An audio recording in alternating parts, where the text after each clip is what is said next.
Olá, muito boa tarde. Foi arcebispo de Braga, precursor de reformas na Igreja Católica e é o novo santo português. Este domingo, a decisão do Papa de incluir Frei Bartolomeu dos Mártires na Galeria dos Santos vai ser celebrada em Braga e vamos evocar o seu percurso de vida neste programa, onde comentamos também textos da Bíblia que são lidos nas missas deste domingo, contando com a presença do Padre João Lourenço, professor de Sagrada Escritura na Universidade Católica Portuguesa, e de Frei José Manuel Fernandes, dominicano e pároco em São Domingos de Benfica. Boa tarde e obrigado por estarem neste programa. Antes de irmos aos textos da Bíblia, vamos evocar o percurso de Frei Bartolomeu dos Mártires e evocar, sobretudo, Frei José Manuel, era um dominicano também, não é? O que é que faz de Frei Bartolomeu dos Mártires um santo? Viva!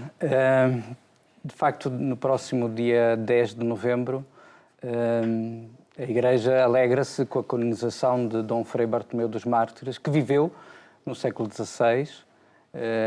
Podemos dizer que viveu intensamente todo o século XVI. Nasceu em 1514 e morreu em 1590. Tem um percurso académico como professor na Ordem, mestre em Teologia, e depois com a designação para arcebispo de Braga, coisa que ele não queria, mas por obediência aceitou,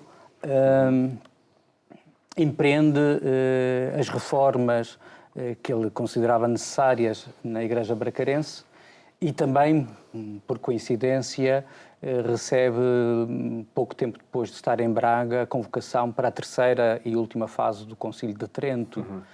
Onde se distingue também pela participação nos trabalhos do Concílio de Trento. Sim, primeiro é o primeiro a lá chegar, de tal forma que ficará 8 meses à espera da abertura desta terceira fase do concílio. Digamos que havia outras agendas, não é? Outra forma de convocar estas reuniões. Sim, não era de facto outra mentalidade, mas ele aproveita esse tempo para se preparar, para estudar. Faz uma pequena história dos concílios ecuménicos, prepara um comentário aos Salmos, faz vários apontamentos para aquela obra que ficará conhecida como Stimus Pastorum, que é uma referência que ele fez para si, mas que acaba por depois ser publicada por São Carlos Borromeu, pelo Frei Luís de Granada, em Portugal. De facto, ele destaca-se no concílio não só pelo seu saber, de facto tinha uma boa preparação, pela sua humildade, pela sua postura, de facto, de pastor. E o que é que faz com que as suas propostas, nomeadamente no concílio, tenham merecido tanta distinção? E que propostas eram essas que ele depois também aplicou na Arquidiocese de Braga? Uma das propostas é a presença, a residência obrigatória dos bispos nas suas dioceses. Para nós hoje isso é normal, mas no século XVI não o era. E alguns, de facto, eram bispos mais para receber as rendas do que propriamente para estar na sua diocese, na sua igreja, a responder às necessidades pastorais. Isso é um ponto que ele se debate energicamente. E que cumpre depois em Braga também, não é? Claro, até pelas visitas que faz à extensa arquidiocese. Muito. Que incluía todo o norte do país, não é? Tinha 1260 paróquias. Era a Diocese de Braga atual, a Diocese de Viana do Castelo, uma parte da Diocese de Bragança e outra parte da Diocese de Vila Real. Portanto, é algo, uma extensão muito grande, que ele, após a vinda do Concílio de Trento, começa a visitar. De 3 em 3 anos, ele faz toda a visita à sua diocese. Daí é que o altar itinerante que ele próprio tinha, não é? Acaba por ser um símbolo também muito marcante do trabalho. A sua preocupação não só de visitar, mas também de promover a formação do clero e das pessoas. São dos seminários. E depois a instituição do seminário, que é uma novidade, diríamos assim. Que emerge também do Concílio de Trento. Padre João Lourenço, Que relevância tem o distinguir personalidades como Frei Bartolomeu dos Mártires e que oportunidade é também uma canonização para estes pontos que foram inovadores à época, mas que são, sem dúvida, também ainda muito importantes para hoje? Boa tarde. Eu primeiro tenho de pedir desculpa e lamentar-me de não ter tanta informação sobre Frei Bartolomeu dos Mártires, a não ser aquela que de facto torna um bocadinho emblemático o sentido é dominicano, não é franciscano, da pastoral. Não, mas não é por causa disso, porque eu sou muito eclesial. Não sou adepto de tribos nem de seitas, mesmo das que existam dentro da Igreja. Então tenho uma perspectiva muito... E depois ele foi arcebispo daquela que é a minha diocese. E portanto, desde cedo, nós ouvimos contar aquelas tradições populares, algumas que até vêm escritas, da forma como era acolhido nas visitas que aqui o Frei José Manuel acaba de aludir, e pelas reformas internas, eu diria pela alma nova que ele imprime à Arquidiocese, que foi certamente muito importante. E também, ele já aludiu aqui, tenho alguns ecos do seu comentário, enfim, no mundo da Bíblia, que é o comentário aos Salmos, mais tarde publicado sobre a tutela do Frei Raul Rego, também é um dominicano, e de uma pessoa que me foi muito próxima, o professor Isidro Alves. Ora, em resposta ao que acabas de me perguntar, eu acho que estes momentos são emblemáticos no sentido de despertar as comunidades, concretamente aqui uma diocese, para momentos que foram gloriosos e que o são na sua história. E, portanto, a história nós muitas vezes recordámo-la através da leitura de textos. Há outra forma de a recordar através da memória das pessoas e torná-la mais viva e interpelar a própria diocese e os espaços que lhe estão associados a um novo elan, ou um novo impulso, ou um novo ardor, que eu acho que nesse aspecto é muito importante. Também destacaria o facto de esta canonização, os ritos da canonização serem realizados na própria diocese onde ele foi arcebispo. Acho que é um momento bonito e estimulante para a própria diocese e para as paróquias e para as comunidades, assim elas possam sentir-se envolvidas. Não é? Em todo caso, e antes de irmos ainda aos textos da Bíblia, perguntava ainda ao Frei José Manuel, a propósito destes ritos de canonização, porque o que é que acontece de facto neste domingo em Braga? É um rito de canonização ou há uma canonização um pouco diferente desta de Frei Bartolomeu dos Mártires? A beatificação de Dom Frei Bartolomeu dos Mártires aconteceu em Roma, sim, em 2001, novembro de 2001. Por feliz coincidência, agora a canonização será em Braga. Ser uma canonização equipolente, não é? Um processo. Sim. Que diferença tem neste processo? Pronto, pediu-se que não fosse necessário o milagre para a canonização. Já havia um milagre para a beatificação, mas pelos testemunhos, pela vida, pela obra, até o Sr. Arcebispo de Braga pediu ao Papa a canonização e a declaração de doutor da Igreja. Bom, isso, que eu saiba, não vai ser declarado, mas é sinal de que o seu contributo pastoral é muito grande. Ele dizia que a Igreja precisava de reformas e não de dogmas. Isto no século XVI. E acho que a Igreja precisa sempre de se reformar. Os tempos são diferentes, como é natural, mas essa consciência, essa atenção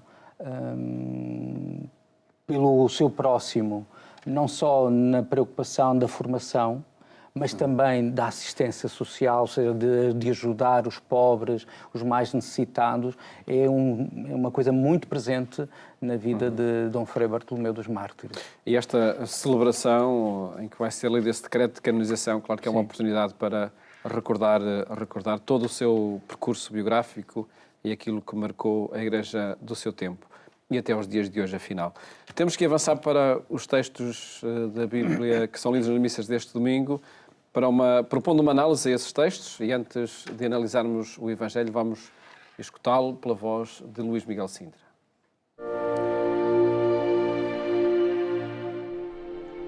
Naquele tempo aproximaram-se de Jesus alguns saduceus que negam a ressurreição e fizeram-lhe a seguinte pergunta: Mestre, Moisés deixou-nos escrito: se morrer alguém um irmão que deixe mulher mas sem filhos, esse homem deve casar com a viúva para dar descendência a seu irmão. Ora, havia 7 irmãos. O primeiro casou-se e morreu sem filhos. O segundo e depois o terceiro desposaram a viúva, e o mesmo sucedeu aos 7 que morreram e não deixaram filhos. Por fim morreu também a mulher. De qual destes será ela esposa na ressurreição, uma vez que os 7 a tiveram por mulher?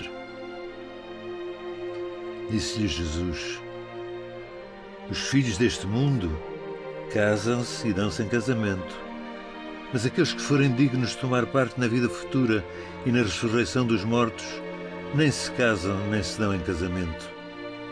Na verdade já não podem morrer, pois são como os anjos, e porque nasceram da ressurreição, são filhos de Deus.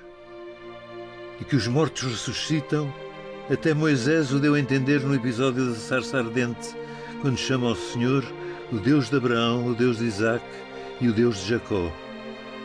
Não é um Deus de mortos, mas de vivos, porque para Ele todos estão vivos.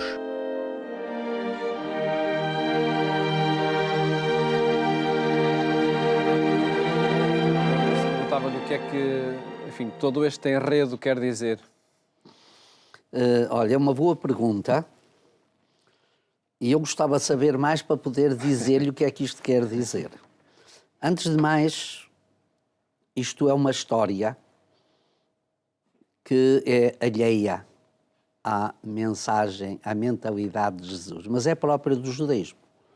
Esta história do chamado levirato dos irmãos é uma história que aparece nas tradições judaicas, extrabíblicas naturalmente, mas que é um episódio um bocadinho grotesco e inverosímil, não é? Vamos ver, será que esta história é de facto assim mesmo apresentada a Jesus? Ou é uma construção para mostrar a dessemelhança, a incongruência da tradição saduquita, dos saduceus, saduceia, não saduquita, as tradições saduceias, para negarem isto que é uma realidade. Aqui o que era importante, e acima de tudo, mais do que o grotesco da história, da sua... que é impossível acontecer, isto podia ser até glosado, não diria gozado, mas glosado até com algumas anedotas um bocadinho grotescas também, mas é uma realidade que aparece na legislação judaica e que os fariseus professavam essa halakha, assim dizendo. A halakha era as fórmulas judaicas que definiam procedimentos concretos, de práticas concretas, não é? Nós temos na tradição judaica 2 grandes géneros literários. A Agadá, que faz histórias edificantes, que faz exortações, e a halakha, que é a forma de normalizar a vida judaica para as situações concretas da vida. É claro que esta é uma realidade que parece concreta, mas não é concreta. E então, o São Lucas, que é um homem que vem de fora do judaísmo, constrói ou organiza a partir da tradição judaica esta relação, este diálogo com Jesus, para mostrar como aquilo que Jesus propõe na sua mensagem é completamente fora, está para além disto. E para significar aquilo que São Lucas também apresenta nas suas parábolas, nas palavras da misericórdia, então dos outros textos, que a mensagem de Jesus é radicalmente inovadora. É radicalmente outra mensagem. E a própria não é resposta esta. de Jesus E vai a nesse própria sentido, resposta é isto, para afirmar que a relação com Deus se faz através da vida e não da realidade vivida e não através de histórias ou de mentalidades que porventura possam trazer isto um bocadinho até ao ridículo, não é? Portanto, eu acho que temos aqui um episódio levado um bocadinho ao extremo para mostrar exatamente porque o que se quer obter É o outro efeito, é o extremo da novidade de Jesus face a um extremo de uma realidade que não é consistente. E, enfim, apresentar este enredo nos dias de hoje, como acredito que seja a sua experiência, Frei José Manuel, numa paróquia em concreto, não é? Não é fácil. Se não é fácil para um professor de Bíblia, quanto mais para um pastor. Não, nestes casos, às vezes, para o professor de Bíblia é mais fácil, porque refugia-se um bocadinho naquilo que é o passado para documentar o porquê da história. Mas depois a sua aplicação compete aos pastorais, aos pastoralistas. É isso que nos alivia muitas vezes o nosso ministério. Bem, eu gostava apenas de referir que este domingo acontece dia 10 de novembro, portanto, já depois da celebração dos santos e dos defuntos. E o mês de novembro remete-nos muitas vezes para estas questões da vida e da morte.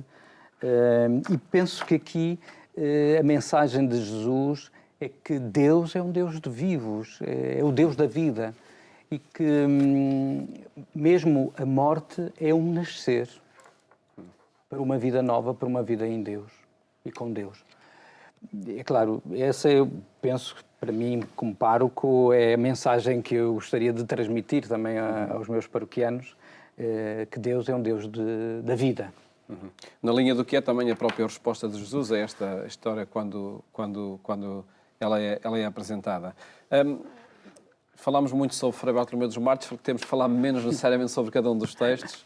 A primeira leitura, que fala do Rei do Universo, aponta também para a ressurreição já, um livro do Antigo Testamento, a apontar para essa nova realidade do Novo Testamento. Sim, esta primeira leitura, que é tomada do segundo livro dos Macabeus, e o livro dos Macabeus é um livro muito expressivo de uma realidade que é vivida em meados, o segundo quartel do segundo século antes de Cristo. Volta a 160, 170, 160. É claro que este episódio também é um episódio para manifestar, para fazer uma apologética da mensagem judia, ou judaica, da mensagem bíblica, face à apologia que os reis seleucidas, que são os verdugos que aqui alude, ou os carrascos que aqui alude, impunham ao judaísmo, impunham-lhe uma inculturação que levasse a negar os valores da sua própria identidade. O que nós vemos aqui é que exatamente este conjunto de irmãos aparece aqui como paradigmas de uma resistência a essa tentativa de, diríamos hoje, de paganização, não é? Porque era o paganismo grego. Mas, acima de tudo, também aparecem aqui como paradigmas da afirmação das verdades da fé bíblica. São várias as verdades que aqui são afirmadas, é a consistência da lei, é Deus que é vivo, é a esperança da ressurreição, que é um tempo em que esta esperança se começa a consolidar na sociedade judaica. Nós não temos muitos testemunhos antigos, mas a partir do século III, século II, o livro de Jó, parte do livro eclesiástico, alguns outros livros, e principalmente dos Macabeus, aparecem já afirmações muito consistentes sobre a esperança de uma imortalidade que é dom de Deus, que é uma forma nova de viver com Deus, que vai para além da vida mortal e que vale mais do que as próprias coisas temporais. E isso, sendo uma verdade bíblica, é aqui afirmada de forma muito específica, e estes jovens são apresentados como modelos. Não apenas são modelos aqueles que resistem na luta, mas também aqueles que se mantêm íntegros e fiéis até ao fim. E, Frei José Manuel, há aqui uma sintonia temática entre este texto da primeira leitura, das Eucaristias deste domingo, com o Evangelho, nomeadamente nessa afirmação da vida, do valor da vida. E da fidelidade. Acho que este aspecto destes jovens, destes irmãos, de facto são apresentados, exaltados nessa fidelidade a Deus, à lei. E mesmo posteriormente os padres da Igreja, por exemplo, utilizaram esta imagem para exortar aquilo que chamaríamos a teologia do martírio, essa perseverança, consistência Mas eu destacaria essa fidelidade a Deus. Que surge, de facto, como mensagem deste texto. Temos ainda um minuto, Padre João Lourenço, para uma referência à segunda leitura. A segunda leitura da Carta de São Paulo aos Tessalonicenses, e é interessante verificar que a Carta de São Paulo aos Tessalonicenses, não propriamente aqui, mas numa boa parte da Carta também retoma este tema da imortalidade, da esperança, da forma como encarar a vida e dar-lhe sentido na morte, etc. Aqui fala-nos fundamentalmente da oração. E fala num sentido, Paulo, propondo-se como, enfim, um modelo também, um paradigma, e exortando os crentes de Salónica a rezar por todas as necessidades. Há aqui uma espécie de uma perspectiva um bocadinho universalista que é realizada, vivida, atuada através da oração por todos. E portanto, acho que também tem esta dimensão de futuro. Futuro. É importante nós realçarmos que a oração é uma forma de dar futuro à vida e que a vida cristã tem esta dimensão de futuro que não se esgota no presente.